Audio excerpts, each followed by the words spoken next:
একদম দিনে দুপুরে আদালতের সামনে দাঁড়িয়ে নিজের শরীরে কেরোসিন ঢেলে আগুন জ্বালিয়ে আত্মহত্যা করে একজন মধ্যবয়সী লোক। কিন্তু কেন, কি ঘটেছিল তার সাথে? কোন অন্যায়ের প্রতিবাদে সে আদালতের সামনে এত বড় বলিদান দিল? জানতে হলে আসুন শুনে আসি মিনি ওয়েব সিরিজ সাত্তামুন নিধিয়ামের এক্সপ্লেনেশন। কোর্ট এমন একটা জায়গা যেখানে ভিকটিমের চেয়ে উকিলের উপস্থিতি বেশি দেখা যায়। শয়ে শয়ে উকিল বসে থাকে একটা কেস পাওয়ার অপেক্ষায়। আবার কেউ কেউ থাকে যারা কোনো কেসের ধারের কাছেও যেতে চায় না। যদিও এরকম লয়ারের সংখ্যা খুবই কম, তবে সুন্দরমূর্তি এমনই একজন লয়ার। অতীতের একটা নির্মম ঘটনার কারণে সে লিগ্যাল প্র্যাকটিস পুরোপুরি ছেড়ে দিয়ে এখন নোটারি পাবলিকের কাজ করছে। নোটারি পাবলিক মানে যারা হলফনামা, চুক্তিপত্র, দলিল, দস্তাবেজ এসব তৈরি করে দেয় আর কি। কোর্ট চত্বরে একটা চায়ের দোকানের পাশে তার চেম্বার। তো এভাবেই সে জীবন কাটিয়ে দিচ্ছিল। নোটারি পাবলিক হলেও আইনের ধারা সম্বন্ধে তার জ্ঞান অসীম। এই জন্য অরুণা নামের একজন জুনিয়র লয়ার তাকে খুব ভক্তি করত। অরুণা LLB পাশ করার পরে কোনো একজন সম্ভ্রান্ত লয়ারের আন্ডারে জুনিয়র লয়ার হিসেবে চাকরি খুঁজছিল, যাতে সে ল প্র্যাকটিসে দক্ষ হয়ে উঠতে পারে। তো এই ক্ষেত্রে চাকরি পেতে হলে কোনো একজন বিশেষজ্ঞ লয়ারের রিকমেন্ডেশন লেটার লাগে। অরুণা যেহেতু সুন্দরমূর্তিকে ভক্তি করত, তাই সে সুন্দরমূর্তির রিকমেন্ডেশন লেটার নিয়ে বেশ কয়েকজন লয়ারের সাথে দেখা করে। কিন্তু সুন্দরমূর্তি যেহেতু জাস্ট একজন নোটারি পাবলিক, এই জন্য কেউই অরুণাকে চাকরিটা দেয় না, উল্টো তাকে তাচ্ছিল্য করে বের করে দেয়। অবশ্য এই নিয়ে অরুণার তেমন আফসোস ছিল না, কারণ সে জানে সুন্দরমূর্তি একজন জিনিয়াস লোক। যাই হোক, সারাদিনের চাকরি খোঁজা শেষে অরুণা ক্লান্ত হয়ে সুন্দরমূর্তির কাছে এসে বসে। অরুণার চেহারা দেখে সে বুঝতে পারে কেউ অরুণাকে হায়ার করেনি। সুন্দরমূর্তি অরুণাকে বলে, আমার রিকমেন্ডেশন লেটারে তোমাকে কেউই চাকরি দেবে না। অরুণা বলে, আপনি আমাকে আপনার অ্যাসিস্ট্যান্ট বানিয়ে নিন।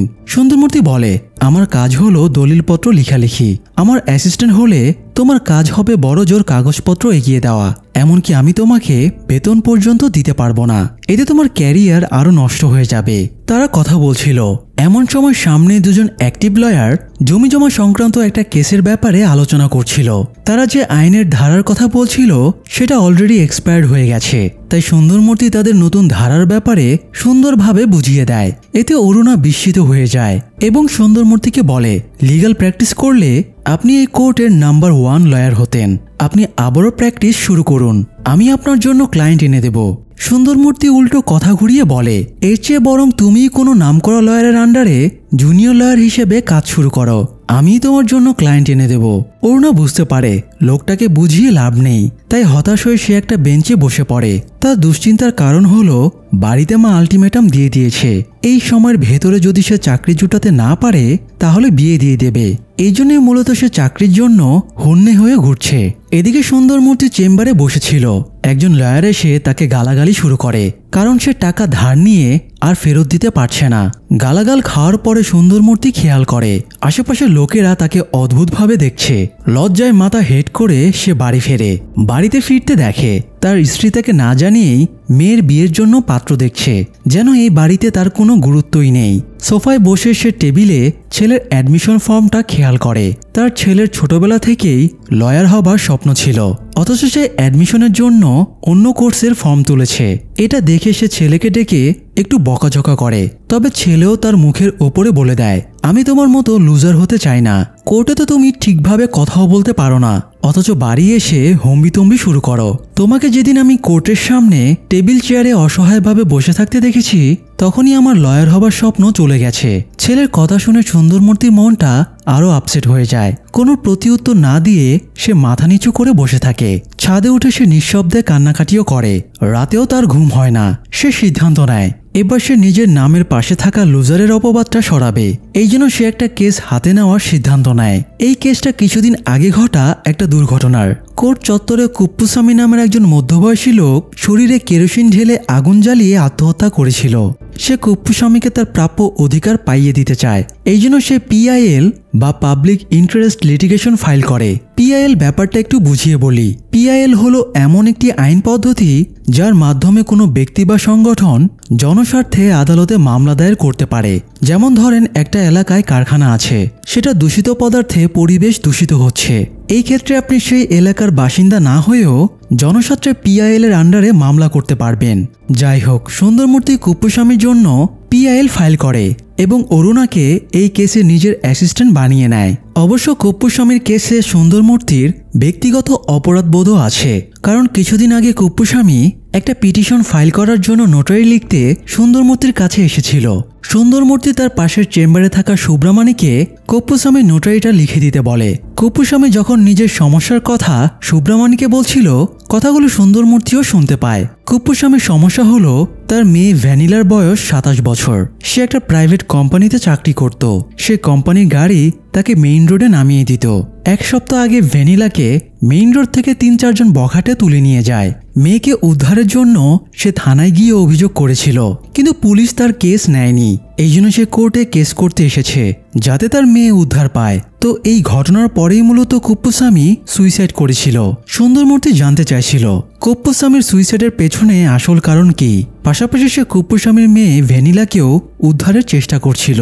তো কুপ্পুস্বামীর ব্যাপারে জানার জন্য সুন্দরমূর্তি প্রথমে মর্গে যায়। ডোমের কাছ থেকে কুপ্পুস্বামীর ব্যাপারে তেমন কিছুই জানা যায় না, কারণ আগুনে সে এবং তার সঙ্গে থাকা জিনিসপত্র একদম পুড়ে গিয়েছিল। তাছাড়া কুপ্পুস্বামীর ফ্যামিলির কেউ লাশ আইডেন্টিফাই করতে আসেনি। তাই সুন্দরমূর্তি অরুণাকে নিয়ে থিরুমাল্লাম থানায় যায়, কারণ মেয়ে কিডন্যাপের পরে কুপ্পুস্বামী এখানে রিপোর্ট লেখাতে এসেছিল। সুন্দরমূর্তি হেড কনস্টেবলের কাছে কুপ্পুস্বামীর জিডির কপি চাইলে হেড কনস্টেবল একটু ঘাবড়ে যায়। সে নিজে কোনো উত্তর না দিয়ে বলে এসআই স্যার রাউন্ডে গেছে, একটু পরেই সে ফিরে আসবে। সুন্দরমূর্তি যেন তার সাথে এই ব্যাপারে কথা বলে। তাদের বসিয়ে রেখে হেড কনস্টেবল কাউকে ফোন করে এই ব্যাপারে অ্যালার্ট করে দেয়।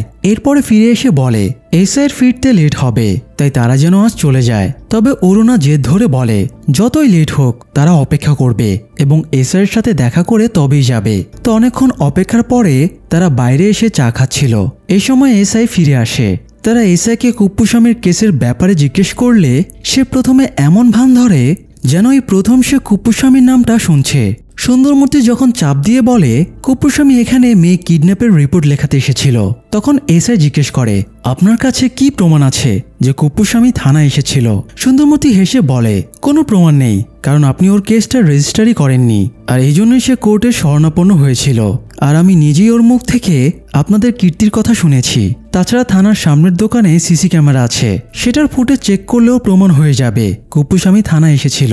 এবার এসআই বেশ ঘাবড়ে যায় এবং স্বীকার করে কুপ্পুস্বামী সত্যি থানায় এসেছিল, তবে তারা ওর কেস রেজিস্টার করেনি। সুন্দরমূর্তি এর কারণ জিজ্ঞেস করলে এসআই বলে কুপ্পুস্বামীর কথাবার্তা এবং আচরণ বেশ অসংলগ্ন ছিল। সে মেয়ের ব্যাপারে বিস্তারিত ডিটেলস দিতে পারছিল না, এমনকি তার কাছে মেয়ের ফটোও ছিল না। তাই তারা ভেবেছিল লোকটা মাতাল, এই জন্যই তারা কুপ্পুস্বামীর কেসটা নেয়নি। তো এসআইয়ের কাছ থেকে একটা ভ্যালিড লজিক পেয়ে সুন্দরমূর্তি আর কিছু না বলে বাইরে বেরিয়ে যায়। তারা বাইরে যেতেই হেড কনস্টেবল কাউকে ফোন করে জানিয়ে দেয় সুন্দরমূর্তি বেশি ঘাটাঘাটি করলে হয়তো সত্য বেরিয়ে আসবে।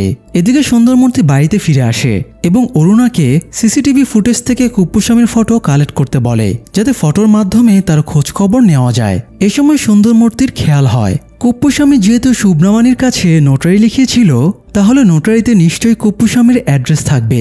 এই জন্য সে এই রাতের বেলাতেই কোর্ট চত্বরে চলে যায় এবং সুব্রামানির ডেস্ক থেকে কুপ্পুস্বামীর নোটারিটা পেয়ে যায়। সেখানে থাকা অ্যাড্রেসে পরের দিন সকালে সুন্দরমূর্তি অরুণাকে নিয়ে চলে যায়, কিন্তু সেখানে গিয়ে দুজনেই বিস্ময়ে হতভম্ব হয়ে যায়, কারণ অ্যাড্রেসটা একটা পাগলাগারদের। তারা একজন নার্সকে জিজ্ঞাসাবাদ করে জানতে পারে কুপ্পুস্বামী মানসিক অসুস্থতা নিয়ে গত 20 বছর ধরে পাগলাগারতেই ছিল, তবে কয়েক সপ্তাহ আগে সে সুস্থ হয়ে ছাড়া পায়। যাবার আগে কুপ্পুস্বামী বলে গিয়েছিল সে মেয়ের সাথে দেখা করতে যাচ্ছে। এর বেশি আর কুপ্পুস্বামীর ব্যাপারে কিছুই জানা যায় না, কারণ গত 20 বছরে তেমন কেউই তার সাথে দেখা করতে আসেনি। অরুণা পিয়নের কাছ থেকে ফাইল চেক করে দেখে কুপ্পুস্বামীর কোনো অ্যাড্রেস আছে কিনা, তবে সেখানে তেমন কোনো ডিটেলস ছিল না। তবে এটা জানা যায় কুপ্পুস্বামীর সত্যি ভ্যানিলা নামের একটা মেয়ে আছে, কিন্তু কেস লড়ার জন্য এইটুকু এভিডেন্স যথেষ্ট ছিল না। সুন্দরমূর্তিও আফসোস করছিল, না জেনে সে একজন পাগলের কথার উপরে ভিত্তি করে PIL ফাইল করে ফেলেছে। কোর্টে উঠে সহজেই তার কেস খারিজ করে দেওয়া হবে। সরকার বা কোর্ট কেউই কুপ্পুস্বামীর মৃত্যুর দায়ভার নেবে না। তবুও সুন্দরমূর্তি কোর্টে ওঠার সিদ্ধান্ত নেয়। দীর্ঘ বছর পরে সে নিজের কালো গাউনটা সুটকেস থেকে বের করে। গাউনের এক জায়গায় ছিঁড়েও গিয়েছিল। কোর্টে যাবার আগে সে গাউনটা সেলাই করিয়ে নেয়। তারপর অবশেষে দীর্ঘ বছর পরে সে কোর্টরুমে পা রাখে। কোর্টরুমে এসে সে অতীতের ট্রমার কারণে বেশ ঘাবড়ে ছিল। একটু পরে কেস ট্রায়ালে ওঠে। পাবলিক প্রসিকিউটর যুক্তি দেখায় কুপ্পুস্বামীর কেসটা অযৌক্তিক। কোনো প্রমাণাদি ছাড়াই সুন্দরমূর্তি PIL ফাইল করেছে। সুন্দরমূর্তি নিজেও জানতো এই কেসটাকে সে কন্টিনিউ করতে পারবে না, তাই সে একটা নতুন ট্রিক খাটায়। সে কুপ্পুস্বামীর মেয়ে ভ্যানিলার মিসিংয়ের কথাটা উল্লেখ করে বলে তাদের তদন্ত করা উচিত, মেয়েটা এখন কোথায় আছে, কেমন আছে।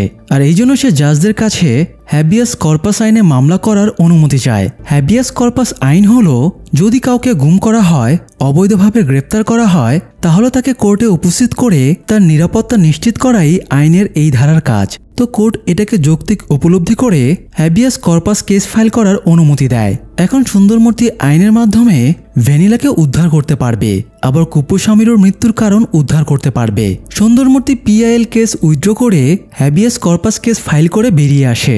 বাইরে এসে সে অরুণাকে বলে জাস্ট কেস ফাইল করেই তারা জিততে পারবে না, আপাতত তাদের ভ্যানিলার রিসেন্ট ফটো ম্যানেজ করতে হবে, তা না হলে ভ্যানিলাকে খুঁজে পাওয়া যাবে না। অরুণা বলে সে আরেকবার পাগলাগারোতে গিয়ে খোঁজ নেবে, যদি বা কোনো লিড পাওয়া যায়। তারা কথা বলছিল, তখন একটা ছেলে গাড়িতে বসে তাদের ওপরে নজর রাখছিল। এরপরে অরুণা যখন পাগলাগারোতে যাচ্ছিল তখন কেউ তাকে ফোন দিয়ে থ্রেট দেয় যাতে সে এই কেসটা নিয়ে ঘাটাঘাটি না করে। তবে অরুণা তার কথায় গুরুত্ব না দিয়ে পাগলাগারোতে চলে যায়। সৌভাগ্যবশত এবার সে পিয়নের কাছে জানতে পারে কয়েক বছর আগে সেলভাম নামের একজন কুপ্পুস্বামীর সাথে দেখা করতে এসেছিল। সে ভিজিটর রেজিস্টার থেকে সেলভামের অ্যাড্রেসও পেয়ে যায়। অরুণা অনেক খুঁজে সেলভামকে বের করে, তবে তার কাছ থেকে তেমন কোনো ইনফরমেশন জানতে পারে না। এদিকে ততক্ষণে কোর্টের হিয়ারিং শুরু হয়ে গিয়েছিল। আজ সুন্দরমূর্তির বিপক্ষে লড়ছে পাবলিক প্রসিকিউটর বিশ্বনাথ। বিশ্বনাথ অত্যন্ত বিচক্ষণ, দাপুটে এবং নামকরা লয়ার। বিশ্বনাথ লজিক দেখায় সুন্দরমূর্তির কাছে এই কেস সংক্রান্ত কোনো প্রমাণ নেই। ভ্যানিলার এখন পর্যন্ত সমস্ত ডিটেলস মিসিং, তার ফটো, আইডি কার্ড, স্কুলের সার্টিফিকেট কিছুই পাওয়া যায়নি। কুপ্পুস্বামী একজন মেন্টাল পেশেন্ট ছিল, জাস্ট তার কথার উপরে ভিত্তি করে এই কেস চালিয়ে যাওয়া অযৌক্তিক। এই জন্য সে কেসটা খারিজ করে দিতে বলে। সুন্দরমূর্তি চুপচাপ দাঁড়িয়েছিল, কারণ তার কাছে কোনো যুক্তির প্রমাণ ছিল না। হঠাৎ অরুণা তার কাছে এসে কানে কানে বলে ভ্যানিলা কিডন্যাপ হয়েছে এটা সত্যি, তবে সেটা 20 বছর আগে। মানে 20 বছর আগে ভ্যানিলা কিডন্যাপ হওয়ার পরেই কুপ্পুস্বামী পাগল হয়ে গিয়েছিল। কথাটা শোনা মাত্রই সুন্দরমূর্তির প্রেশার বেড়ে যায় এবং সুগার লো হয়ে যায়, তাই সে মাথা ঘুরে সেন্সলেস হয়ে পড়ে যায়। পরে সুস্থ হলে অরুণা তাকে বাড়ি পৌঁছে দেয়। বাড়ি গিয়ে সুন্দরমূর্তি মিথ্যা করে বলে রোদের কারণে তার মাথা ঘুরে গিয়েছিল, কিন্তু একজন তার কোর্টরুমের ভিডিও রেকর্ড করে ভাইরাল করে দিয়েছিল। সুন্দরমূর্তির ছেলে ভিডিওটা দেখিয়ে বাবাকে অনেক বকাঝকা করে বলে সুন্দরমূর্তির জন্য তাকে বেইজ্জতি হতে হচ্ছে। তার বন্ধুরা এই ভিডিও গ্রুপে সেন্ড করে তাকে নিয়ে মজা করছে। সুন্দরমূর্তির স্ত্রীও তার ওপরে রাগারাগি করে। মেয়ের বিয়ের কথাবার্তা চলছে। এই সময় এরকম বেইজ্জতি ঘটনা ঘটলে মেয়েটার বিয়ে ভেঙে যাবে। সুন্দরমূর্তি কিছু না বলে চুপচাপ দাঁড়িয়ে থাকে।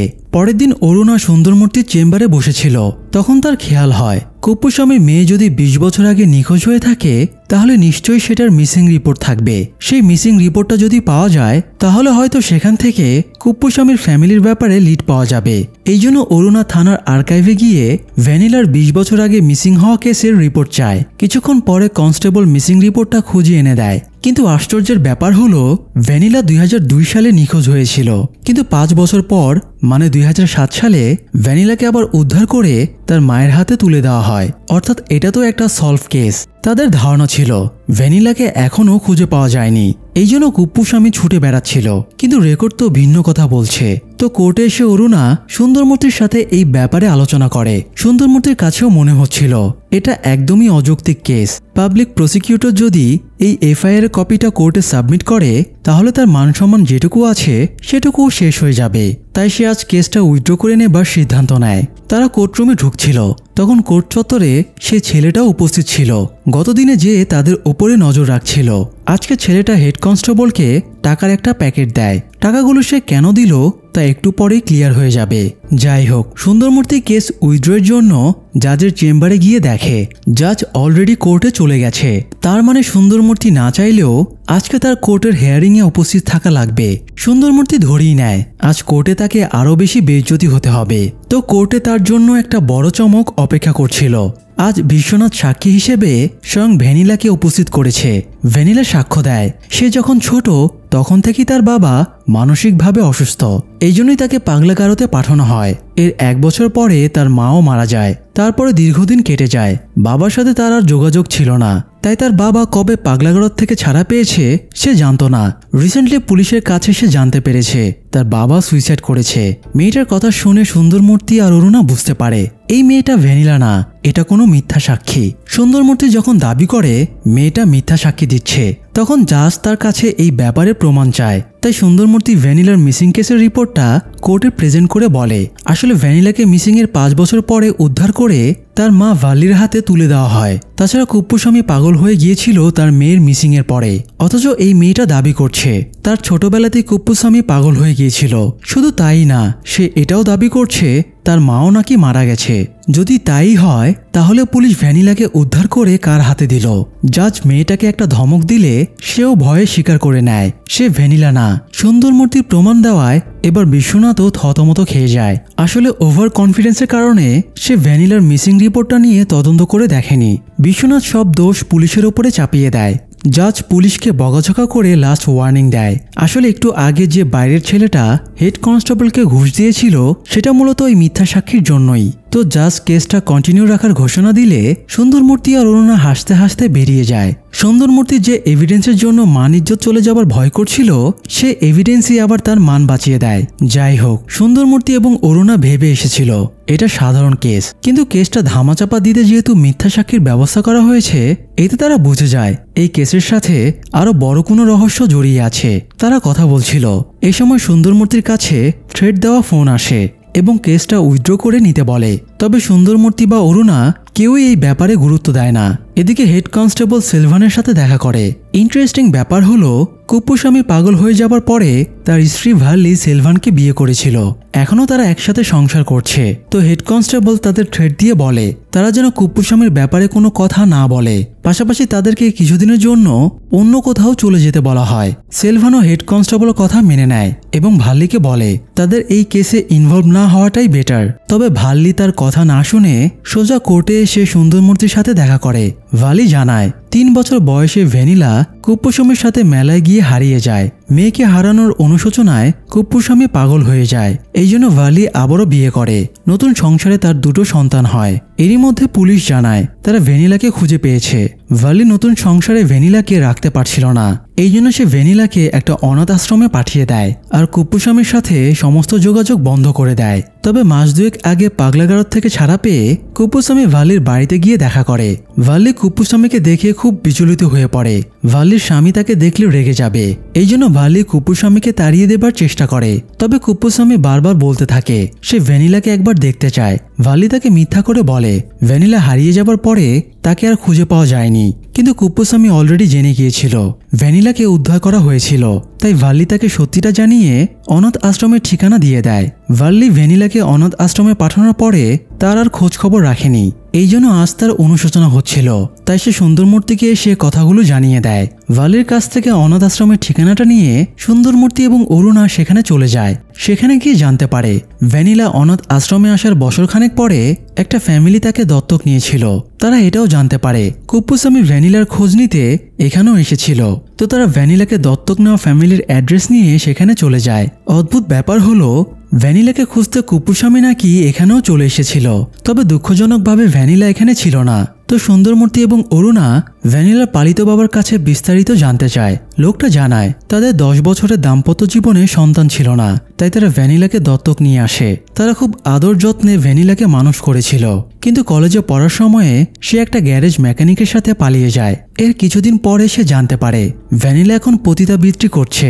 এটা জানার পরে তার স্ত্রী অসুস্থ হয়ে মারা যায়। সেই থেকে রাগে ক্ষোভে ঘেন্নায় সে আর ভ্যানিলার খবর নেয়নি। তো সুন্দরমূর্তি এবার ভ্যানিলাকে খোঁজার চেষ্টা শুরু করে।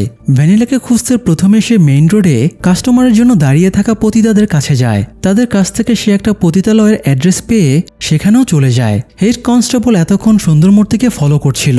সে এসআইকে তার ব্যাপারে রিপোর্ট করে। তখন সুন্দরমূর্তিকে বেইজ্জতি করার জন্য পুলিশ পতিতালয়ে রেড দেয় এবং সুন্দরমূর্তিকে গ্রেপ্তার করে থানায় নিয়ে যায়। থানায় বসে সুন্দরমূর্তির খুব অসহায় লাগছিল। অনেক বছর আগেও তার এরকমই অসহায় লাগছিল। সুন্দরমূর্তি তখন বয়সে ইয়াং, সে একটা নির্দোষ ছেলের কেস লড়ছিল, কিন্তু শেষ পর্যন্ত আদালতে তাকে নির্দোষ প্রমাণ করতে ব্যর্থ হয়।